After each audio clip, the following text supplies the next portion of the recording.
All right. Okay.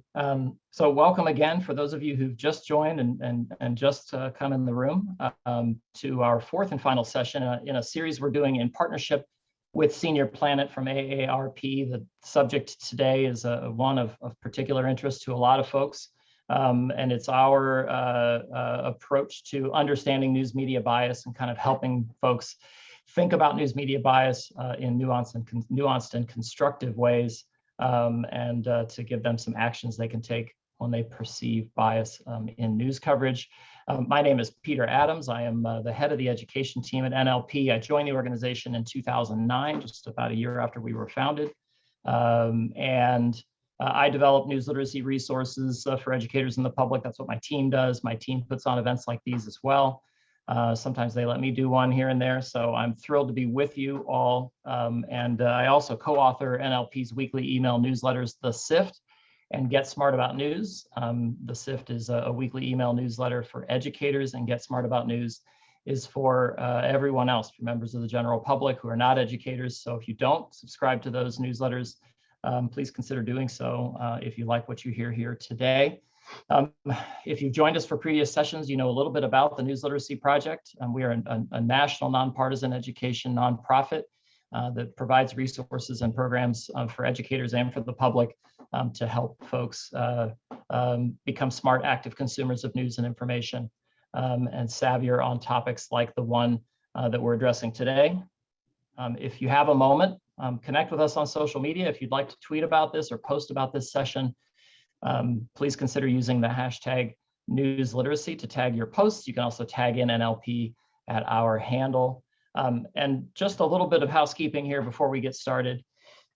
For comments and things you'd like to share with others, you can use the chat. But for everything else, for questions you'd like me to consider answering here, and I expect we'll have a number of them, so I'll try to get to as many as possible.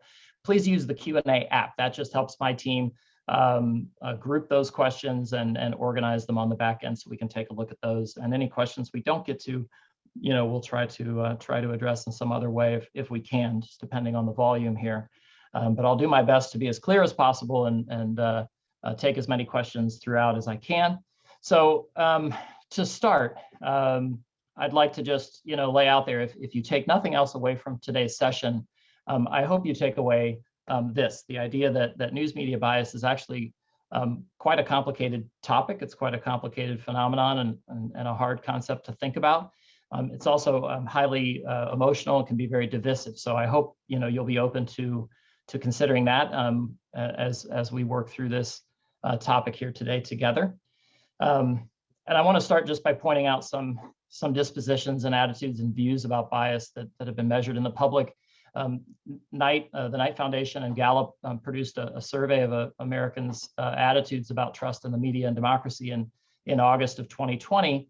And the findings were interesting. The findings here, if I can advance my slides, found that Americans have broad consensus about the role of the media. They think the news media are vital for a democracy, right? That the press plays a vital role. And nearly half of folks in the survey thought that the media is very biased, right? So that's one finding that's of note here. More concerned about bias in other people's news sources than their own, which may not be surprising. And also, a lot of Americans think that the media is somehow pushing an agenda or manipulating the news, which is of high concern. The idea that 3 in 4 people worry that there is no firewall between business interests and editorial, which is a sacred firewall in most newsrooms, and that inaccuracies in reporting, any mistakes that might happen, are somehow purposeful, which again sort of contrasts with how seriously corrections and errors are taken in newsrooms across the country. So there is a bit of a disconnect here in some of the findings, and then in the way that journalists think about and practice journalism. And then there are some partisan implications to this distrust as well that we should be aware of. So these findings also come in an environment of sharply increased political polarization in the United States. And the Pew Research Center, as you may be familiar with, conducts surveys assessing people's views on highly partisan topics. And they've sort of tracked this drift apart from 2014, or sorry, from 1994 through 2017. I think they'll be bringing out another one here soon to continue to track this. But they've been tracking this sort of pulling apart of the American populace and hyperpolarization in our political discourse for some time. And as that happens, I think it disrupts our notions of what we understand to be the political center, what we understand to be the parameters of acceptable debate and acceptable discourse. And I think that has implications for the practice of journalism and for our perceptions of news coverage as consumers. You can see this about specific issues here in some of these findings from Pew, where they polled people who voted for Donald Trump, people who voted for Joe Biden, and they asked them a number of questions about problems in the US or dispositions or assumptions in our republic. And so, there are a lot of implications, I think, for these really sharp, stark divides in views to keep in mind here. People have to or have a human need to reconcile their pre-existing views and beliefs about the world with new information and with the news coverage they see. We have like a natural hardwired impulse to engage in kind of motivated reasoning and confirmation bias. So that means that if we see coverage that says something maybe is a problem that we think isn't, or the reverse, we kind of work to dismiss that, right? So we have a natural impulse to embrace news reports that echo back our existing beliefs and perspectives and values and experiences in the world. And we have a hardwired tendency to give things a pass that affirm those beliefs. So I think that's something that we kind of have to resist when we look at news coverage, when we consume news. So some key questions that I want to sort of lay out there to frame some of our conversation here is for folks to think about. One is that I think we have to consider, people are very fond of referring to biased coverage, highly confident that they can spot it, but sometimes don't stop to consider, what really counts as bias in news coverage and who gets to decide, right? And as much as we talk about sources that lean right or that are left of center, I think it's worth pausing and asking, what constitutes the center and who decides? So other questions that we're going to get to a little bit later here, aside from partisan bias, what other types of bias can affect coverage? Partisan bias kind of dominates our conversations about news media bias, but what else is there that we should be aware of? What are the other potential biases that we can watch for in coverage? And then really reflecting on how our own political and cognitive biases affect our perceptions of bias. So one really thorny thing about this is that even in perceiving coverage and evaluating coverage, our own biases, our own cognitive biases get mixed up in all of that. And then finally, reflecting a little bit on, if everybody thinks the media is biased, but no one thinks it's biased in their favor, I think that's a really interesting question. It's a little bit like, sports fans who think the refs are biased against their players, but never biased in favor of their team, right? So reflecting on that kind of question, these kinds of questions here at the top. And if I had to sort of pull these questions together into a bigger key question for the session, I think it would be this, right? We're here to sort of talk about and think about how we can assess the degree of bias in news coverage in a way that is deliberate, rigorous, and honest, right? So I really want us to focus on this process, right? And I'm going to suggest a kind of practice here in a moment, a four-piece practice that we can engage in.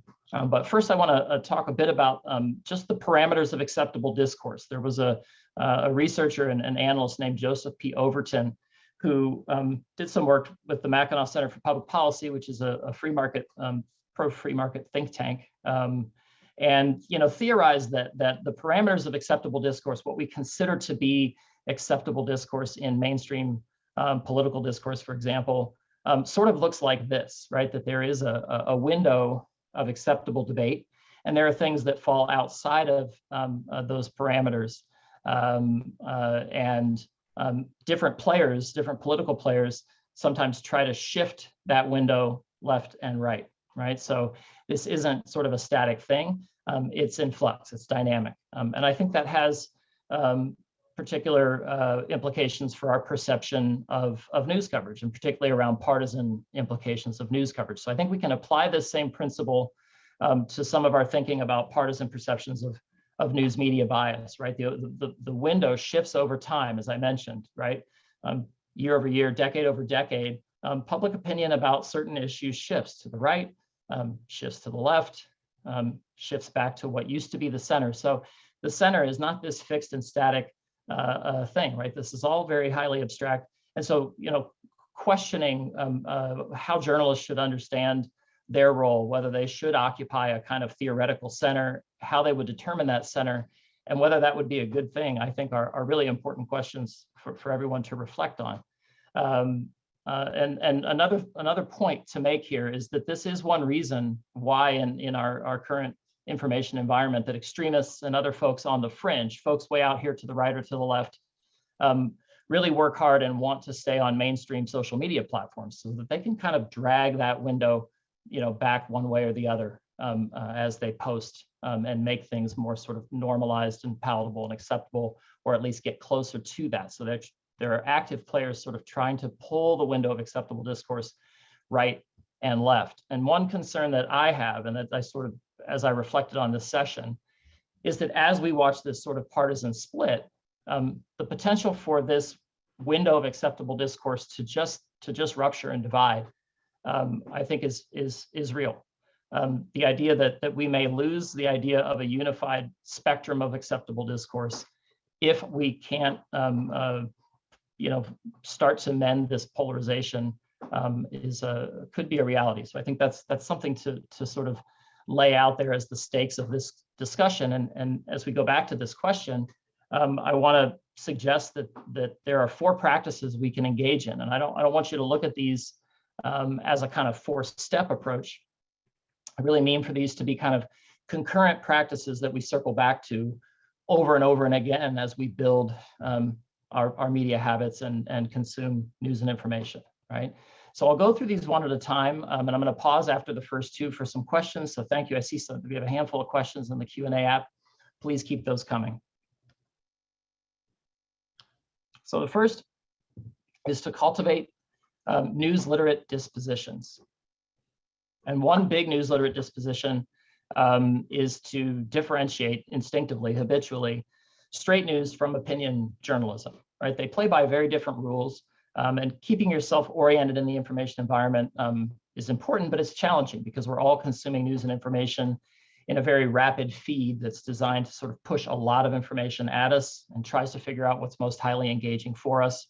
And it requires us to kind of switch our mental models consistently. But in general, opinion journalism does not have an aspiration to be unbiased. So thinking about issues of bias generally clusters around straight news coverage, which does have an aspiration to eliminate or minimize to the greatest degree possible bias. The second thing I want to kind of hold up as a good habit to form is thinking about the efforts to minimize bias and the aspiration to avoid it in useful ways. So there's been a lot of debate and a lot of controversy about the concept of journalistic objectivity, and you can see some of that coverage here, and much of it's quite interesting. And I would particularly encourage you to seek out this piece from the American Press Institute, which kind of gives a history of the term and frames the current debate and understanding about it. But I do think that a more useful term or a more useful way to think about journalistic objectivity that isn't so polarizing, that doesn't sort of get bogged down in some of these debates about the term, is really just to think about it as an aspiration to be both fair and accurate, right? What else would we mean by being objective or by avoiding bias, rather other than to be as fair and as accurate as possible? And objectivity in journalism, was always aspirational in nature, but it's been broadly misconstrued, and I think kind of sets up an impossible standard in the public consciousness for news coverage, so that any discernible bias, any arguable bias that anyone could perceive in coverage, and that will always be the case, somehow falls short of this standard and convinces people that news media are doing a terrible job of minimizing bias. So I think this impossible standard of perfect objectivity in practice has sort of taken root in the public consciousness in a way that has kind of caused some confusion. So I think we need to have a more acceptable standard or more a practical standard of acceptability when it comes to minimizing bias. We'll talk about that in a minute. And so I think one of the ways to do this is to work away from, binary dualistic approaches to the subject of bias, to say that something either is objective or biased, and work toward a more spectrum-driven evaluativist approach to start looking at coverage in ways that this is less biased or more biased, or using this term would be less biased than this term.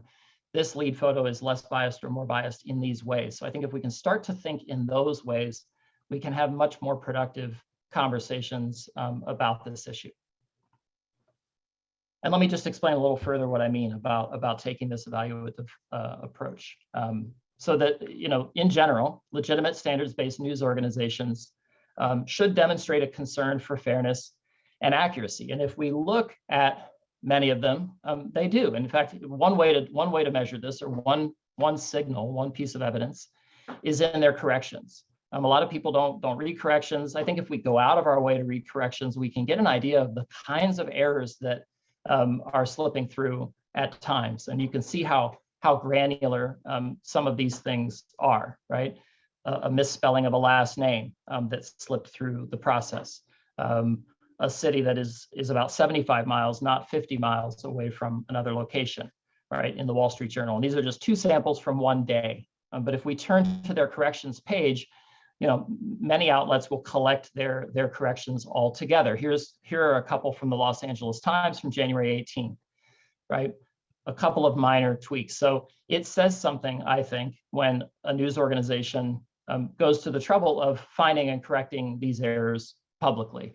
It also says something, the granularity of these particular corrections says a lot about the process and says a lot about what they go through before they will publish something. It's extremely challenging to avoid any and all errors when you're publishing as much journalism as both of those organizations are. And so I think that's a strong signal, and I think it's one that we could pay attention to. And reading corrections can give us a more accurate understanding of the kinds of errors that tend to occur. Some of them are more major than others, but the bigger ones are rare, right? And the vast majority of corrections are very small things like the ones I've just shown you. There's also a great Twitter account that actually tracks changes in headlines and abstracts from the New York Times.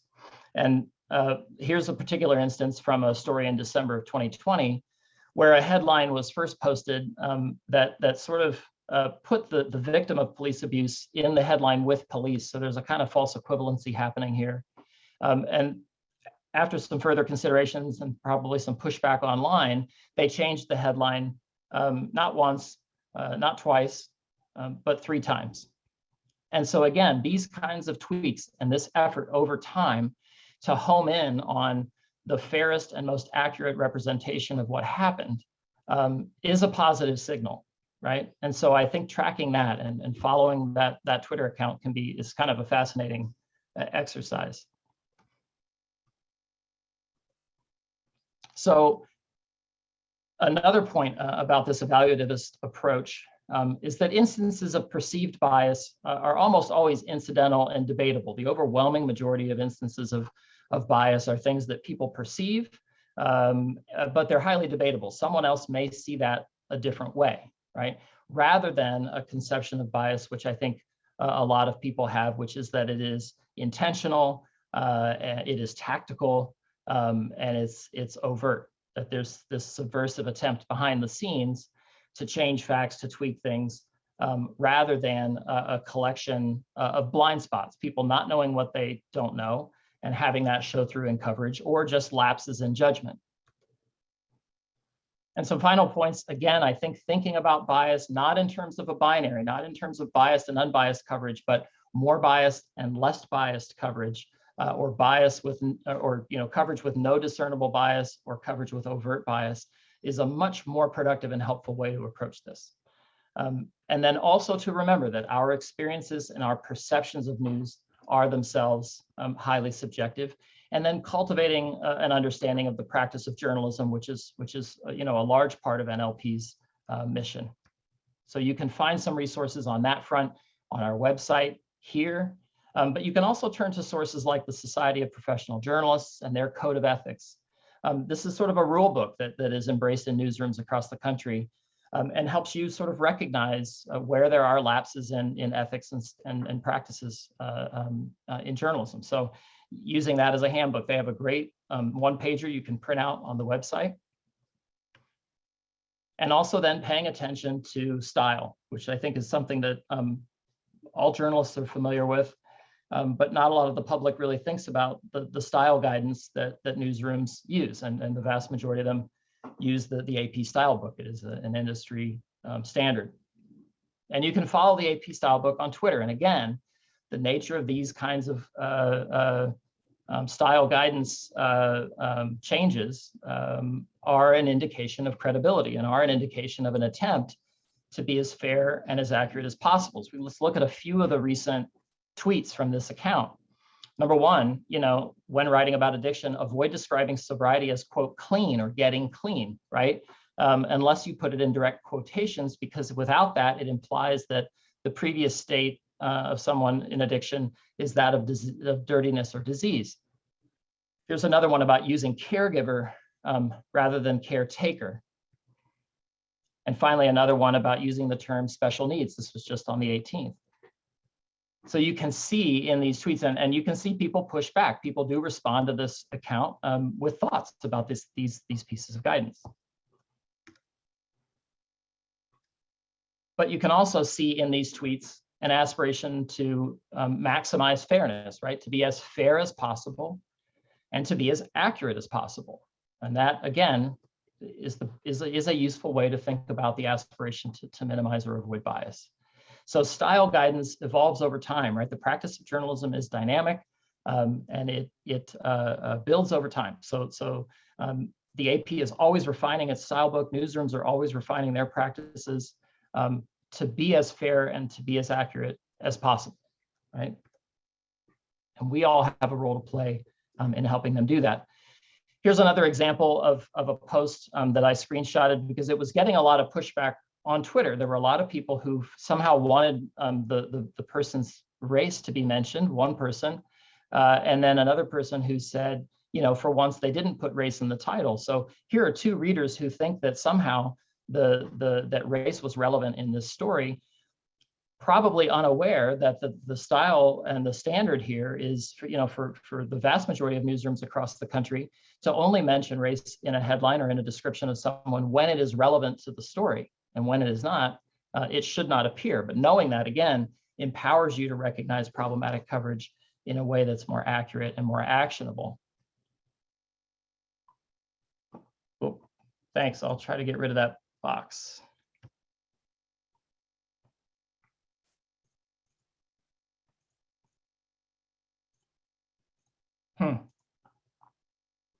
Sorry about that.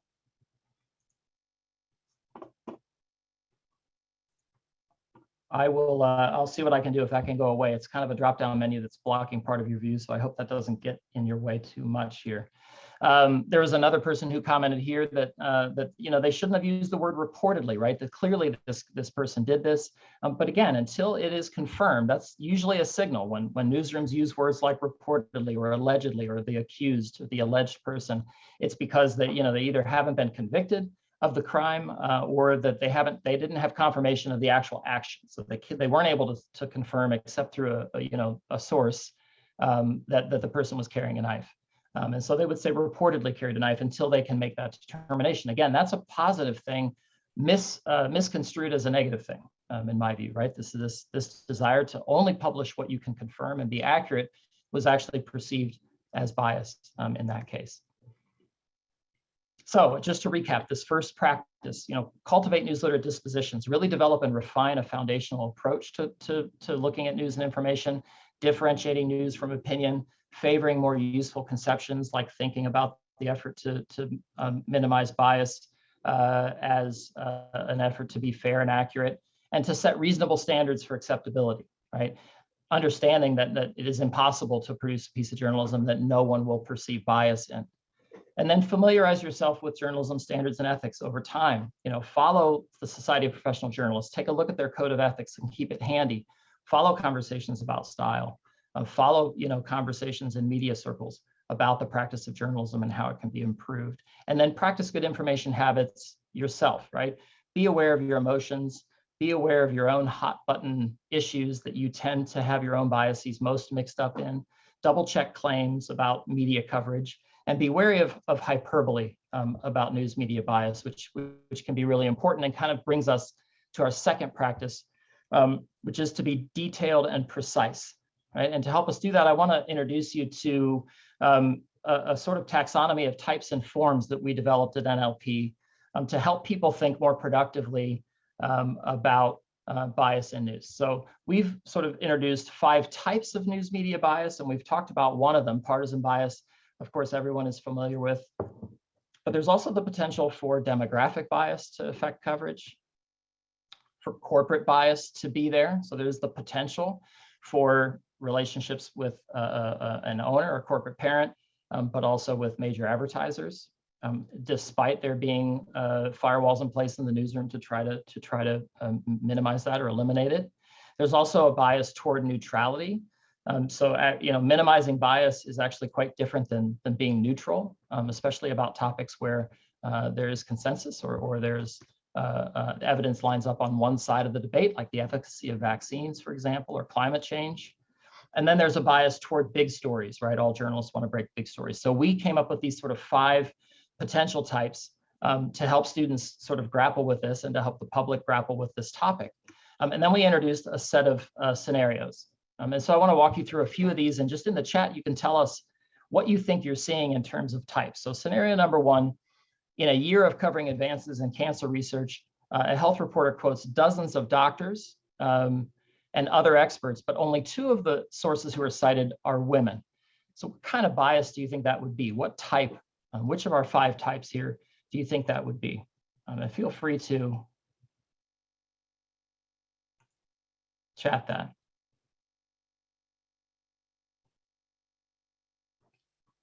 Great, broad consensus that would be an example of demographic bias. Let's try another one. In this scenario, a producer of a morning news show inadvertently dedicates more airtime to coverage of her preferred presidential candidate's platform than to the platforms of other candidates who are polling equally well. What type of bias would that be? You got it, partisan bias. That would be an example of partisan bias, overt partisan bias, and pretty inarguable. Next scenario, senior editors at a local news outlet decide that allegations of corruption by their publication's parent company aren't newsworthy enough to warrant extensive coverage or to be featured on the front page, but they decide instead to publish a short report in the business section. So they kind of bury the story inadvertently, and then the same day, national news outlets put this story on the front page of print editions and featured on their website. Clear corporate bias, right? Overt, inarguable corporate bias. Every other outlet is covering this as the lead story, and they don't, and it's their corporate parent. Pretty inescapable, right? Let's try one more. The social media manager at a national newspaper posts a story about a UN climate change report. So that the coverage isn't perceived as biased, she posts a graphic with this caption: "Is climate change man-made? Click here to find out." However, the report's findings present overwhelming evidence that climate change is in fact the result of human activity. That's an example of neutrality bias. Some people call that both sides balance, or both sides bias, or both sidesism, or false balance, false equivalency, things like that. So that is a real danger, right? Especially in a hyper-partisan, a hyper-polarized environment where news organizations sometimes err on the side of not wanting to make anyone think their coverage is biased, and they abandon the aspiration to be accurate a little bit in the sake of being neutral. And again, seeking to be, quote unquote, objective, or seeking to be as fair and accurate as possible is a different endeavor than being neutral. It does not mean being neutral. And when you conflate the two, you can get into trouble. Lawrence, yes, these are in Checkology. Rural representation. A journalist who spends most of his time in a metropolitan area travels to a nearby rural community to report on an environmental hazard there. And in the report, the journalist describes the community as, quote, a simple, God-fearing slice of America. What type of bias do you think that would be? Yep, the consensus in the chat, demographic bias is pretty overt, right? A little patronizing in terms of that description. So thinking about types is only kind of one part of the issue, right? The other part of the issue would be to think about the forms those biases are taking. So how do these biases actually show up in coverage? How does demographic bias show up in coverage? How does partisan bias show up in coverage? Or what are the potential ways that it can, so that we can recognize them and think more clearly about this? Again, it's not just about saying this is biased or not. It's about thinking about, overt bias, what type, what form. So the forms that it can take are tone, and we just saw an example of that, framing, an absence of fairness and balance, story selection, so what counts as news or what gets featured as a lead story, and then how the story is sourced, so who the sources are in a story.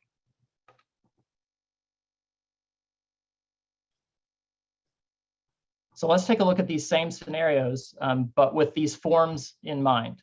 So number one, this is back to the same scenario. The producer of a morning news show inadvertently dedicates more airtime to coverage of her preferred presidential candidate's platform. What type of bias, what form is that? We decided that it was a partisan type of bias, but what form is that taking?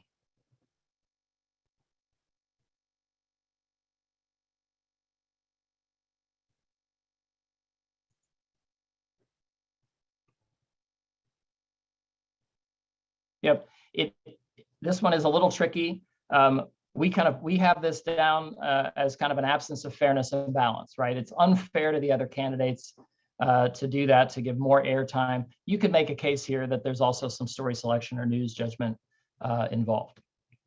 Let's take a look at this rural representation. The reporter from a metropolitan area who described folks in a rural community as, quote, a simple, God-fearing slice of America. What form is that demographic bias we decided taking? That's more tone, right? If the whole story was told through the frame of, this simple, God-fearing slice of America has a lesson for the rest of us, that might be the way the story is framed. But in this instance, it's just a way that this community is described, or people in that community are described. So that's more tone. Let's look at this one. The senior editors at a local news outlet decide that allegations of corruption by their publication's parent company aren't newsworthy enough, but everyone else does. Their competitors do. We decided would be an example of corporate bias if it were to occur. What's the form it's taking? That one is story selection, right? That's news judgment. What a news outlet decides is newsworthy enough to cover or to feature as a lead story or a featured story.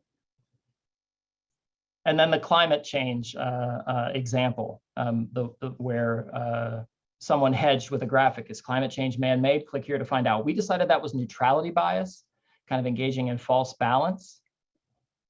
This one's a little bit tricky. What form is that taking? In this case, this is how the entire issue is presented. Correct. A few of you have it here. This is what framing looks like, right? This story is framed as a debate, when it's in fact not. And the report itself is framed as sort of inconclusive when in fact it is. So the way it is framed biases our perception of the story. And then finally, the lopsided experts example. In a year of covering advances in cancer research, a health reporter quotes dozens of doctors and other experts, but only 2 are women. That would be an example of demographic bias. We decided taking the form of, yes, John, Lauren have it, sourcing. Right, of sourcing. So again, the lesson is on Checkology. You can register for access to Checkology. I think my colleagues have chatted a link to check that out in the chat. And that introduces that kind of taxonomy of types and forms and makes some of the same points I'm making here today. So just to wrap up this second piece of practice, is really to be detailed and precise, right? When you perceive coverage or perceive bias in news coverage, to stop, engage the pieces from practice one, but also work to be detailed and precise. So ask yourself, really, what type of bias is this, and what form is it taking? And then take another minute to try to fix it in your mind, right? So if it's a problem with tone in a headline, rewrite the headline. Ask yourself, how could this have been fairer or more accurate, right? And then try to decide, is this an example of overt bias? Is this pretty inarguable? Or could someone actually view this a different way? Could someone who sees the world a bit differently than me see this a different way and not really perceive this bias? Is this debatable? That's a key step as well. So I want to pause here, and Liz, I don't know, I know there's several questions in the Q&A. I see about 12. If there are any sort of broad patterns here that I can take a look at. I think there were a couple questions about the distinction between the right and the left. How relevant is the distinction between the right and the left? There's also, well, we'll start with that one. Yeah, I mean, that's an interesting, question and a kind of a question about political science. But I think as we watch folks sort of retreat to polls that we have mapped against that spectrum historically, I think it's relevant to at least pay attention to the gaps in consensus around some of the assumptions about what count as problems in our society in the first place, right? It's very hard for journalists to play the watchdog role, for the press to be the fourth estate, if we don't have consensus around what our problems are. We can argue about solutions, we can argue about policy, but if we can't argue about the reality of a problem, then we're in trouble. And it's not just that the press is in trouble, we're in trouble as a democracy. So I think it, at least the polarization is relevant, but I take your point that maybe getting caught up too much on what exactly counts as left and right, since we're all more complex than two binary poles, is probably a good thing. So I appreciate the question.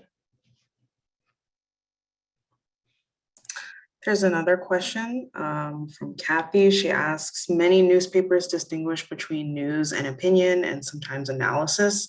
How do we distinguish on cable news and social media? Super carefully, I think. I think you have to make a case that, certainly admit that there are a lot of things out there, especially on cable television, that blur these lines, increasingly so. I think that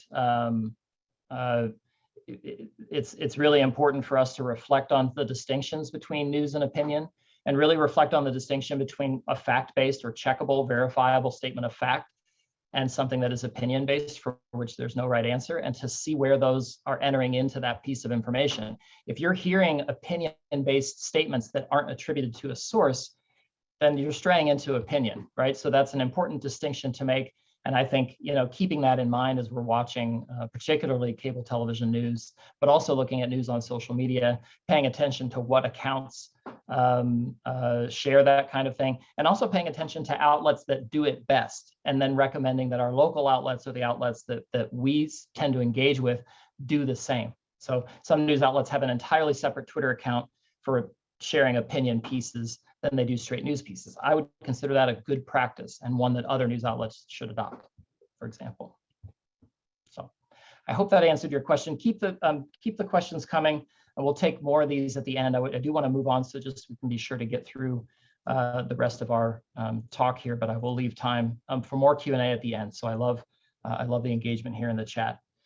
So the third piece in this sort of four-part practice that we're covering is to reflect on perceptions of bias in news coverage with rigor and honesty.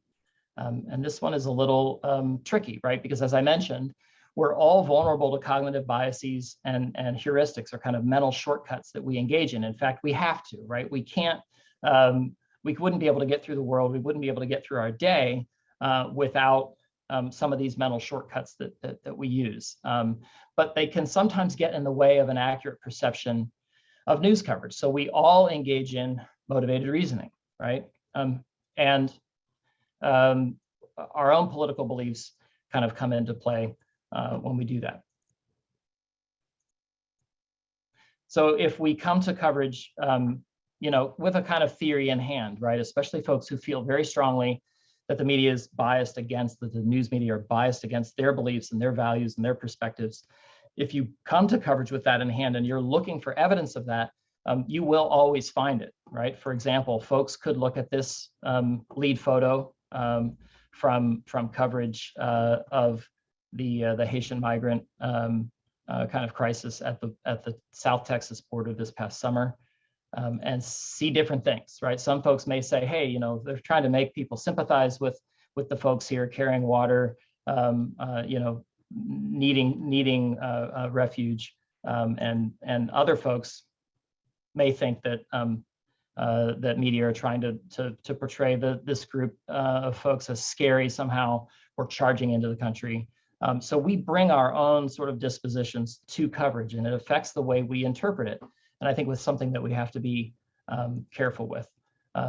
We also engage in motivated reasoning. So when we see a piece of news that conflicts with our existing ideas about the world, our experiences, our beliefs, that results in something called cognitive dissonance, right? So a little bit of static between what's in front of us and what we believe, what's in front of us and what we've experienced. And we have to try to resolve that conflict in some way. And so we engage in things like confirmation bias, right?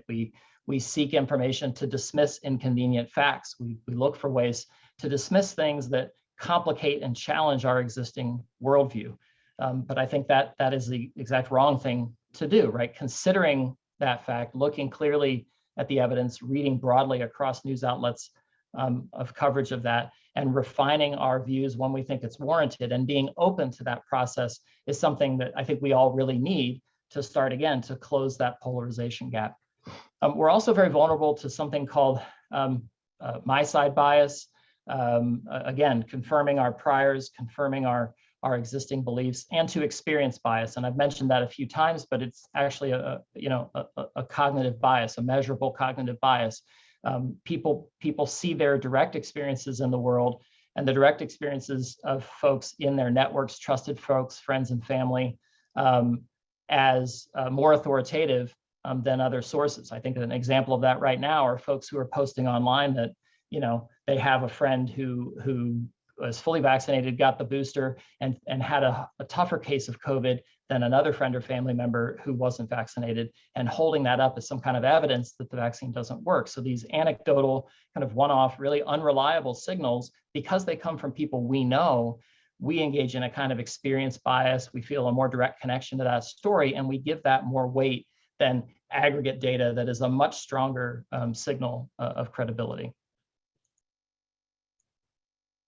Also, when we're online, we engage in a kind of form of thinking that Daniel Kahneman in his book Thinking Fast and Slow, kind of called type 1 thinking, right? So we can kind of go on autopilot when we're browsing social media, when we're taking a look at a news website, when we have a newscast on, and just kind of go into autopilot. And our critical thinking can kind of drop. We react to things emotionally, we react to things instinctively, and that's when we're most vulnerable to these kinds of cognitive biases, when we're in that kind of system 1 thinking. But when we encounter something that needs more critical thought, forming the habit to slow down, to pause and engage, more rational, critical cognitive habits is really vital, right? To perceiving things accurately and evaluating news and information. So here's one example, right? Here's a piece from April of last year about the shooting of Daunte Wright near Minneapolis. And the headline got quite a bit of blowback online because it uncritically amplified a police claim. And that has been a problem in a lot of coverage of police shootings and police killings. But in this case, we have to sort of pause, right? Step out of our system 1 thinking and ask if this is warranted. So here are some of the responses when the Washington Post tweeted this particular story. Stop printing press releases. Experts debunk this. It's a police lie. Delete this. Apologize, calling it propaganda. Someone else saying this is copaganda. It's clever. And saying that the Washington Post is doing the work of white supremacy. And someone else says this isn't true. You should change the headline. And I'm going to come back to that second one in a minute. But if you pause, right, if you step out of your system one thinking, don't knee-jerk react, don't react emotionally, and remember, look, I don't think I've been following everything the Washington Post has done about Daunte Wright and that shooting. Let me check to see how they have presented other stories. So this may just be a development in an ongoing story. And in fact, if you go to the Washington Post website, and I recorded this a while ago, there's been more coverage since then, you'll see that there's been a lot of coverage, and you would need to sort of take a quick look at some of that coverage and see if that perception holds across coverage, right? Have they privileged police narratives? Have they somehow engaged in dismissing, you know, the concerns of the family members of Daunte Wright and others who felt that the police were lying about this particular instance? I do think there's some merit here to this comment, to saying, look, there is power in a headline. A lot of folks only see the headline.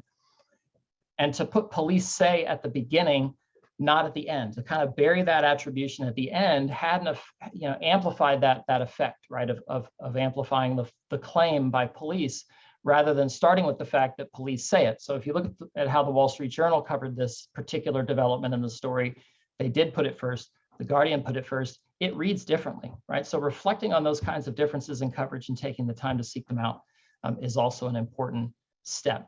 And you can do this on your own, right? You can read a news report, don't really focus on the headline, and then after you've read it, come up with a headline yourself, right? Purposefully obscure the headline, don't look at it, and then scrutinize your headline the way a critic might.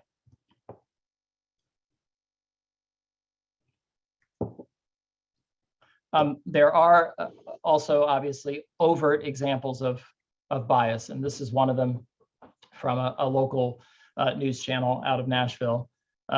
In one instance, calling the man on the left a convicted felon, and on the other, saying he was arrested on charges of felony and arson, using his name, sort of humanizing him in a way on the right that they didn't on the left. And folks rightly pointed out, you know, that this was pretty overt demographic bias, disparate treatment of these two men. But this here again is a positive signal. So News Channel 5 then did a tweet thread about it, owned the error and said, look, this was a lapse in judgment. This is what we did. And then they went on to say that good journalism requires accuracy, but much more than accuracy. And it requires a deep commitment to fairness, justice, and equity. So this, again, for a news outlet to own their error and publicly correct it is a positive signal of its credibility and evidence that they do try to refine their practice over time. The passive voice comes up a lot in perceptions of bias, and these can also be pretty overt as well. In this case, you know, there was an instance where a man was carjacked and it led to an accident in which he was killed. CNN got blowback for saying that it led to an accident in which he was fatally injured, rather than using a more active description or a more active voice that he was killed. Or as USA Today put it, they assaulted a man and killed him during an attempted car robbery. So much more forceful description. And so you can decide, right, if you look at a piece of coverage, you perceive bias and look at similar coverage from the same news cycle, then you can decide which is most fair and accurate as a step, right? Here's another instance of passive voice that the New York Times got a lot of blowback for, that a photographer was shot in the eye. He was shot by police in the eye, but then they pointed out that protesters struck a journalist, right? So that kind of sort of contrasting treatment. And finally, with the Waukesha tragedy, CNN in November got quite a bit of blowback for this particular tweet and others. The AP recently got blowback for calling that a Christmas parade crash rather than an attack or something else. But again, system one, system two, if we check the AP's coverage, they have in other pieces called it parade carnage and others. So this may have been a lapse in judgment on this particular tweet, but certainly not a concerted effort at the AP to distort the public's understanding of this event. So here's a recap of that third step. Reflect with rigor and honesty to really be aware of your cognitive biases, to test your assumptions about coverage, really consider and try to keep up with style conventions, consume at least as much straight news as opinion. If we get trapped in opinionated echo chambers, That can be really bad. And then as an exercise, really look at some coverage of controversial issues and try to read it like someone from a different political standpoint than yourself. If you can, try to put yourself in the mind of someone who you disagree with politically and see how the coverage reads to you then. A couple more points here on this third piece of practice: to be wary of those with a motive or an incentive to allege bias. So politicians, pundits, foreign actors, Russia does this a lot with their state media, alleging bias of mainstream American sources. Extremists do this quite a bit. They're trying to manipulate the public dialogue, trying to manipulate the Overton window, as we discussed. So be wary of folks who have an incentive to do that. Also, if you conclude that something is substantive, if you perceive bias and kind of take the steps we've covered and wind up believing that you have something substantive, again, try to find a fix to the problem. So rewrite the headline, fix it for yourself, and then contact the news organization and consider posting those to social media. And finally, you can, once you have that, once you've sort of gone through those first three pieces of practice, then you can respectfully and substantively engage.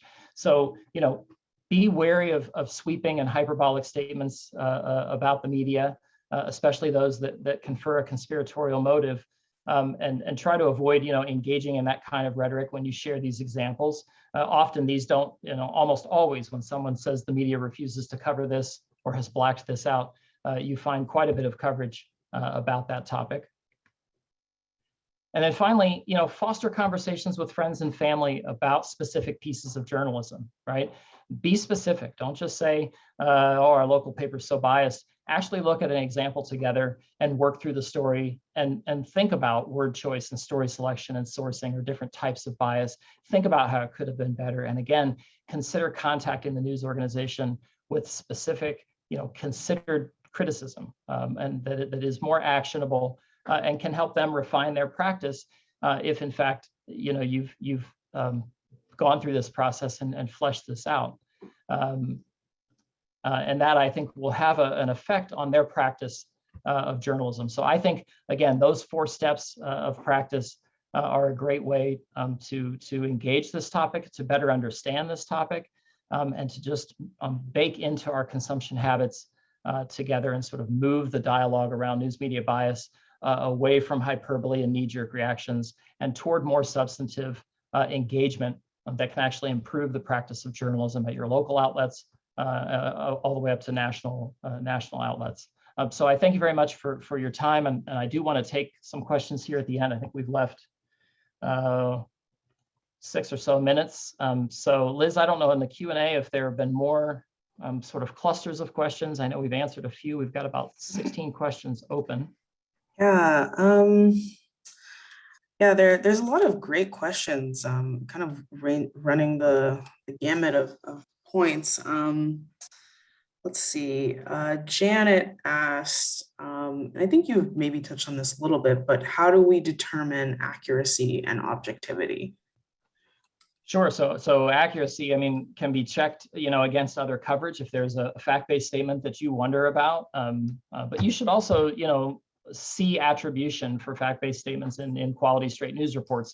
Straight news reports don't just tell you what happened, they attribute that information to sources who are in a position to know. So they actually are kind of show their work and they're transparent about it.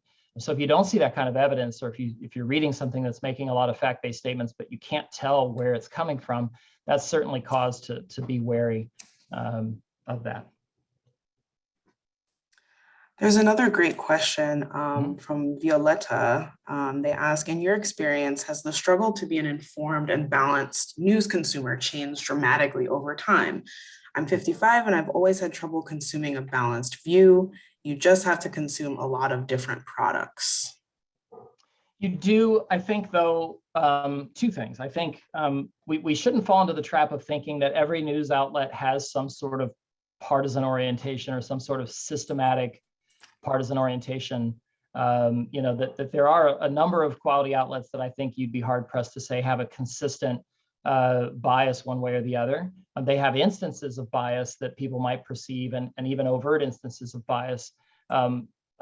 But I would discourage us from thinking about everything as having either a right or left orientation. Again, moving away from dualism and really into sort of evaluative, more nuanced assessment of that. And then second, I think we do have the tools. I hear you that it is a lot, right? And we're all seeing more information than ever before, but we also have tools to curate more balanced sources. So I think you need to find people who share quality news that represents what you want your media diet to look like, and follow them from one social media account, for example. Social media is a powerful curation tool when you use it carefully and when you use it well. And if the algorithms learn that you really like quality journalism, it will actually work to serve as one instance where algorithms will do us a favor and bring us things that we hadn't seen. So that's my quick take on that question. That's a great question, though. There's a question from Noel. They ask, any advice for reading science journalism? I'm thinking specifically of the huge amount of pre-press COVID studies that have made the news. Yeah, I think science journalism is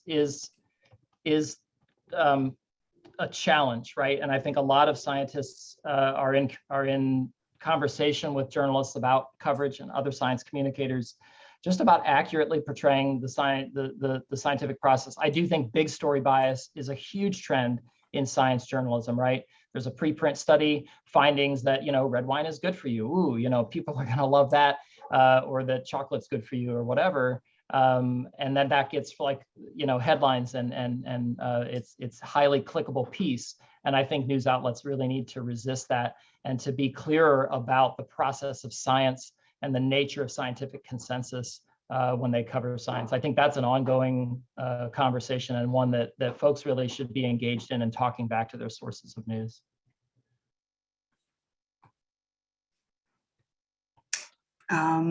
We have time for maybe one more question. Sure.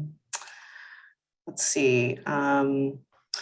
This is a question from Mildred.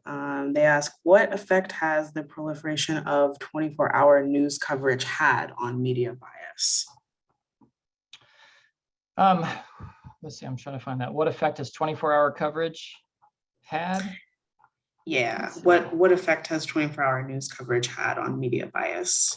I think the low-hanging or most obvious effect it's had is that there's not newsworthy things to report nonstop every minute of every day, 24 hours a day, and so almost all 24-hour news channels have a lot of opinion, right? Some have mostly opinion and commentary shows where people are just sort of arguing about current events, and that can be really damaging. It's cheap to produce. But highly engaging, highly emotional. It lets people really find affirmation for their beliefs and biases, right, depending on what channel they watch. But it's not very constructive and not very helpful in terms of kind of closing those partisan divides. And again, that's why I think consuming at least as much straight news coverage as you do opinion journalism is a good practice. So, and I saw that Barbara had asked about science illiteracy. We are working on a new lesson for Checology about this topic. So, watch for that later on this spring. And we hope to launch that soon. So we are working on that topic as well. Liz, any other questions that we can take? I know it's 2:00, but I'm happy to stick around if I see anyone else here in the chat. Thank you all for your time this afternoon and for your kind words in the chat. I'm glad you found this useful. Happy to continue to engage this topic. If you want to tweet to me or tweet to NLP, please stay engaged with us, and please consider subscribing to our newsletters. Let me go ahead and make my pitch here as you depart to take our survey about today's session. Here's a QR code you can shoot. I think we'll also probably email this to you in follow-up. But if you open your cell camera right now and just kind of hit that QR code, go to our survey about this session. Tell us what you think. We too refine our practice when it comes to these things. So I would love to hear what you think worked really well and what could have been better. That will be meaningful and helpful for me as well. So I appreciate your time. I appreciate your patience and everyone's civility and thoughtfulness here in the chat. And have a great afternoon.